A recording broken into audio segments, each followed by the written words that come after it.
Dear viewers, আসসালামু আলাইকুম।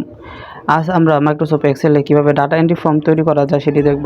তো ডাটা এন্ট্রি ফর্ম তৈরি করা শিখে আপনি ফ্রিল্যান্সিং করতে পারেন, যেমন ফ্রিল্যান্সার, ফাইবার, আপওয়ার্কের মতো বড় বড় মার্কেট প্লেসে আপনি কাজ করতে পারেন।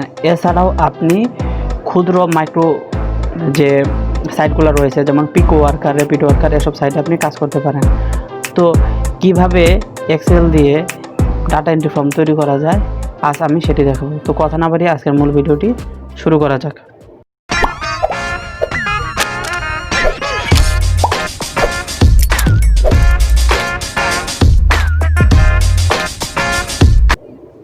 তো আমার স্ক্রিনে আপনারা কিছু ডাটা দেখতে পাচ্ছেন, যেমন serial number, student ID, student name, roll, department.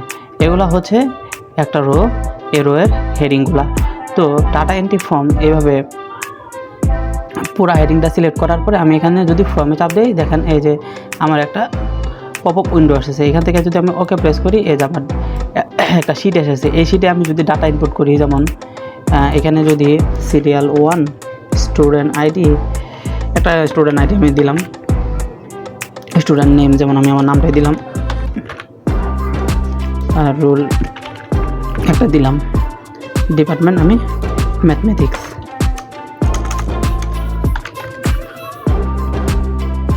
Math দিয়ে দিলাম। তো এখান থেকে যদি আমি ওকে প্রেস করি, এই যে আমার ডাটাগুলো এই যে এখানে বসে গেল। এখানে পর্যাপ্ত জায়গা দিতে হবে। তো এখানে আবার যদি আমি এখানে টু চাপ দিই, স্টুডেন্ট আইডি একটা দিলাম, তারপরে এখানে চলে গেছে 2 নাম্বারটা। তো এখানে যদি আবার আমি যদি এখান থেকে 3 নাম্বার দিই, সিরিয়াল 3 স্টুডেন্ট আইডি একটা কিছু দিই, স্টুডেন্ট নেম, হ্যাঁ যেমন অনেক দিলাম, রোল নাম্বার একটা কিছু এইভাবে দিলাম, ডিপার্টমেন্ট দিলাম বাংলা। ওকে। তো বন্ধুরা, আপনারা দেখতে পাচ্ছেন যে এখানে আপনি এভাবে কিভাবে ডাটা এন্ট্রিতে কাজ করতে হয়। তো এই ডাটা এন্ট্রি ফর্মটা আপনি কিভাবে ক্রিয়েট করবেন আজ আমি সেটি দেখাবো। তো আমি এই ডাটা শিট থেকে আমি একটা নিউ ট্যাব ওপেন করে নিলাম। তো আপনারা দেখতে পাচ্ছেন যে এই যে এখানে যে রিবন বারগুলা রয়েছে, এখানে যে রিবন বারগুলা রয়েছে, এই রিবন বারে কিন্তু আপনাদের বাই ডিফল্ট ডাটা এন্ট্রিটা থাকবে না। আমি কিন্তু এই ডাটা এন্ট্রিটা এখানে রিবন বারে অ্যাড করেছি। তো আপনারা কিভাবে অ্যাড করবেন? ডাটা এন্ট্রি করাটা কিন্তু খুব কঠিন না, কিন্তু রিবন বারে আপনি ডাটা এন্ট্রির ওই মেনুটা নিয়ে আসাটাই আপনার জন্য কাজ। তো প্রথমে আপনি কি করবেন, যে এগুলো হলো রিবন বারে এক একটা মেনু, ঠিক আছে? এই পুরোটাকে বলা হয় রিবন বার, আর এগুলো এক একটা তার মেনু। তো এইখানে যে হোম মেনুটা রয়েছে, হোম মেনুর অধীনে এখানে কিছু গ্রুপ রয়েছে, যেমন clipboard, font, alignment, number, style. তো আপনি যে কোনো এই যে গ্রুপগুলার ফাঁকা স্পেস, যেমন ফন্ট থেকে অ্যালাইনমেন্টের মাঝে এই যে এগুলো হচ্ছে ফাঁকা জায়গা, এগুলো যে কোনো জায়গায় আপনি যদি মাউস ধরে মাউসটা রেখে, মাউসের কার্সরটা রেখে মাউসে যদি রাইট ক্লিক করেন, তা আপনার সামনে এরকম একটা ডায়লগস বক্স আসবে। তো এখান থেকে আপনি কাস্টমাইজ দ্য রিবন এখানে ক্লিক করে দেবেন। তো ক্লিক করে দেওয়ার পরে আপনার সামনে এরকম একটা উইন্ডো ওপেন হবে। উইন্ডো ওপেন হওয়ার পরে এখান থেকে আপনি একটা নিউ ট্যাব ওপেন করে নেবেন। তো আমি এখান থেকে নিউ ট্যাব ক্লিক করে দিলাম। তো নিউ ট্যাব ক্লিক করার পরে আপনারা এই যে এখানে দেখতে পাচ্ছেন যে নিউ ট্যাব কাস্টম। তো আপনারা এই নিউ ট্যাবের একটা নাম দিবেন অবশ্যই। তো তার জন্য আমি এখান থেকে এটা সিলেক্ট করলাম। প্রথমে সিলেক্ট করার পর আমি এখানে রিনেম দিয়ে দিলাম। তো যেহেতু আমার ওইখানে ডাটা এন্ট্রি নামে একটা মেনু আছে, তার জন্য এটাকে আমি দিই SaBer ডাটা এন্ট্রি। ওকে।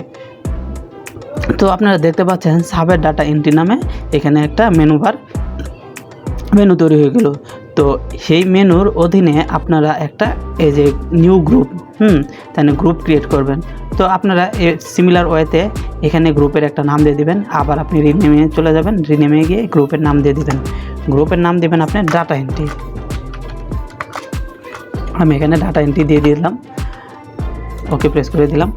তো এখান থেকে এগুলো হওয়ার পরে আপনি চলে যাবেন কাস্টমাইজ দ্য রিবন, এখান থেকে যে চুজ কমান্ডস ফ্রম, এখান থেকে চলে যাবেন পপুলার কমান্ডস, এখানে গিয়ে আপনি যে লেখা আছে এখানে যে একটা ডাইনামিক ড্রপডাউন আছে, এখানে আপনি ক্লিক করবেন। ক্লিক করার পরে এখানে একটা যে দেখতে পাচ্ছেন 2 নম্বরে commands not in the ribbon, এখানে আপনি প্রেস করবেন। প্রেস করার পরে আপনি এই যে স্ক্রল বারটা রয়েছে, এই স্ক্রল বারটা দিয়ে আপনি খুঁজবেন যে কোথায় অ্যাপ আছে, ঠিক আছে। তার মানে আপনি ফর্ম ক্রিয়েট করতে চাচ্ছেন, তার জন্য আপনাকে অ্যাপ দরকার। অ্যাপ যাবেন, প্রথমে এ দিয়ে শুরু হয়েছে, আমি এটা একদম অ্যাপে চলে গেলাম। তো ফর্ম এই যে ফর্ম, তো ফর্মে এইভাবে আপনি ক্লিক করার পরে আপনি এখানে অ্যাড দিয়ে দিবেন। তো আপনি দেখতে পাচ্ছেন আমরা প্রথমে কি করছি, একটা মেনু বার নিয়েছি সাবের ডাটা এন্ট্রি, সেই মেনু বারের অধীনে যে আমাদের গ্রুপটা রয়েছে সেই গ্রুপটা হলো ডাটা এন্ট্রি। আর এই ডাটা এন্ট্রির যে অধীনে এই ফর্মটা আমরা ক্রিয়েট করলাম। তো আমাদের এখান থেকে রিবন বার কাস্টমাইজ করা শেষ। তো এখন আমরা ওকে প্রেস করে দেব, ওকে। তো বন্ধুরা, এখন যদি আপনারা এই মেনু বারের দিকে লক্ষ্য করেন, রিবন বারের দিকে যদি লক্ষ্য করেন, তাহলে কিন্তু একটা পরিবর্তন এসেছে। যেমন আগে ডাটা এন্ট্রি ছিল, এখানে কিন্তু সাবের ডাটা এন্ট্রি ছিল না। তো আপনারা দেখতে পাচ্ছেন এখানে একটা সাবের ডাটা এন্ট্রি ফর্ম ক্রিয়েট হয়ে গেছে। আপনারা যদি এখানে ক্লিক করেন, ক্লিক করার পরে এটা হলো গ্রুপ, ডাটা এন্ট্রি নামে একটা গ্রুপ তৈরি হয়েছে। সেই গ্রুপের অধীনে ফর্ম নামে একটা উপগ্রুপ তৈরি হয়ে গেছে। তো আপনারা দেখতে পাচ্ছেন যে এখানে ডাটা এন্ট্রি থেকে আমি যদি ফর্মে ক্লিক করি, কিন্তু এখানে একটা মেসেজ দিচ্ছে যে this can not be applied to the select range. তার মানে এখানে আমি রেঞ্জগুলো সিলেক্ট করে দিইনি। তো এখানে আমি যদি রেঞ্জগুলো সিলেক্ট করি, তার মানে আমি হইতেছে আমার ডাটা এন্ট্রি যদি হেডিংগুলো লিখি, যেমন আমি যদি এখানে সিরিয়াল নাম্বার লিখি, সিরিয়াল নাম্বার, দেন ঘরে আমি যদি student ID,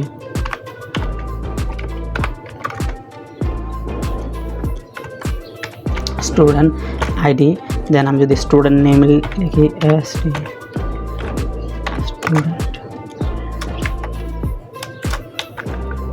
student name, then with student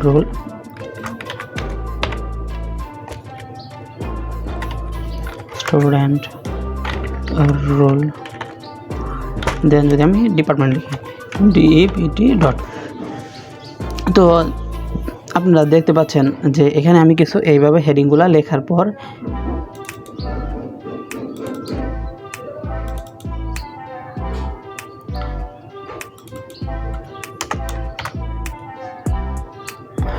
okay বন্ধুরা, তো আপনারা দেখতে পাচ্ছেন এভাবে আমি হেডিংগুলো লেখার পরে যদি আমি এখানে ফর্মে যাই, ফর্মে যাওয়ার পর কিন্তু একটা মেসেজ দিচ্ছে। তো এই মেসেজ এখান থেকে যদি আমি ওকে প্রেস করে দিই, তো বন্ধুরা দেখতে পাচ্ছেন এখানে যে আমি যে হেডিংগুলো নিয়েছি, যেমন serial number, student ID, student name, student role, department, এখানে সেই হেডারগুলো এখানে অ্যাড হয়েছে। আপনি চাইলে এরকম অসংখ্য 10টা 20টা হেডিং যুক্ত এখানে আপনি একটা ডাটা এন্ট্রি ফর্ম ক্রিয়েট করতে পারেন। আপনি সিরিয়াল নাম্বার দিতে পারেন, স্টুডেন্ট আইডি, স্টুডেন্ট নেম, তারপরে রোল, ডিপার্টমেন্ট, তারপর হচ্ছে আপনি নির্দিষ্ট পরিমাণ একটা যেমন টাকা জমা দেন আপনার ডিপার্টমেন্টে, সেই ডিপার্টমেন্টের টাকার অ্যামাউন্টটা সহ এরকম হিউজ একটা ডাটা আপনি একটা টাইটেল কলাম টাইটেল রো তৈরি করতে পারেন। তো এখানে আপনি যতগুলা টাইটেলে আপনার হেডিংগুলো দেবেন, ঠিক ততগুলা এখানে হেডিংগুলো এখানে যুক্ত হবে। ওকে, তো এখান থেকে যদি আমরা এখন ডাটা এন্ট্রি করি, যেমন 1 নাম্বার সিরিয়াল দিলাম 1, স্টুডেন্ট আইডি একটা আমি কিছু দিলাম, তারপরে আমি স্টুডেন্ট নেম দিলাম, আমার নামটা দিলাম,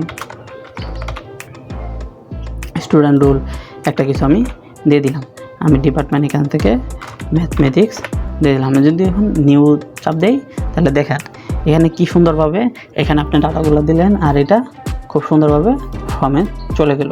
আপনি যখন এখন 2 নাম্বার দেন, স্টুডেন্ট আইডি একটা কিছু দেন, স্টুডেন্ট নেম আমি এখান থেকে ফয়সাল লিখে দিলাম, রোল নাম্বার একটা কিছু দিলাম, হ্যাঁ, ডিপার্টমেন্ট আমি এখান থেকে বাংলা দিয়ে দিলাম।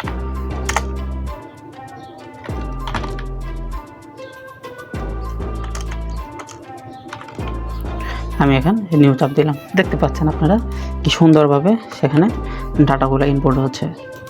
স্টুডেন্ট আইডি একটা কিছু দিলাম, স্টুডেন্ট নেম,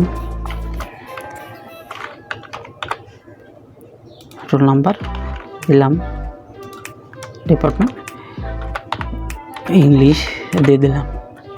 ওকে, তো বন্ধুরা আপনারা দেখতে পাচ্ছেন কত সুন্দরভাবে আপনি এখান থেকে ডাটাগুলা ইনপুট করতে পারছেন।